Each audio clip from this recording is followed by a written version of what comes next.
ఆంధ్రప్రదేశ్లో రేషన్ బియ్యం అక్రమ ఎగుమతులకు కేంద్రంగా మారిన కాకినాడ పోర్టుతో పాటు అందులో తాజాగా పట్టుబడిన విదేశీ నౌక స్టెల్లా ఎల్1 జప్తుపై ఈరోజు మంత్రులు నాదెండ్ల మనోహర్, అచ్చెన్నాయుడు, సత్యకుమార్ యాదవ్ సమీక్షించారు. ముఖ్యంగా ఆంధ్రప్రదేశ్లో పోర్టుల నుంచి రేషన్ బియ్యం అక్రమ రవాణాపై ఉక్కుపాదం మోపాలని వారు నిర్ణయించారు. దీంతో పాటు పవన్ కళ్యాణ్ టూర్లో పరిశీలించిన విదేశీ నౌకతో పాటు కాకినాడ పోర్టుపై పలు నిర్ణయాలు తీసుకున్నారు. ఈ రోజు సచివాలయంలో పౌర సరఫరాల శాఖ మంత్రి నాదెండ్ల మనోహర్ అధ్యక్షతన మంత్రులు అచ్చెన్నాయుడు, సత్యకుమార్ యాదవ్ ఉన్నతాధికారులతో సమీక్ష చేశారు.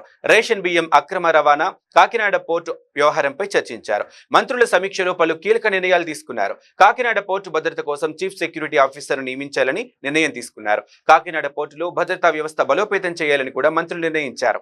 రేషన్ బియ్యం అక్రమ రవాణాను వ్యవస్థీకృత నేరంగా పరిగణించాలంటూ మంత్రులు భేటీలో నిర్ణయించారు. అలాగే పీడీఎస్ బియ్యం అక్రమ రవాణా చేస్తే ఇక కఠిన చర్యలు తీసుకోవాలంటూ నిర్ణయించారు. కాకినాడ పోర్టు పరిసర ప్రాంతాల్లో రవాణా కార్యకలాపాలపై ఉక్కుపాదం మోపనున్నారు. కాకినాడ పోర్టుకు వెళ్లే లారీల నుంచి అక్రమ వసూళ్లపై కఠిన చర్యలు ఉండేలా ఆదేశాలు ఇవ్వబోతున్నారు. అలాగే కాకినాడ యాంకరేజ్ పోర్టులో బియ్యం ఎగుమతి చేస్తున్న స్టెల్లా నౌక జప్తుకు చట్టపరమైన చర్యలు తీసుకోవాలని నిర్ణయించారు.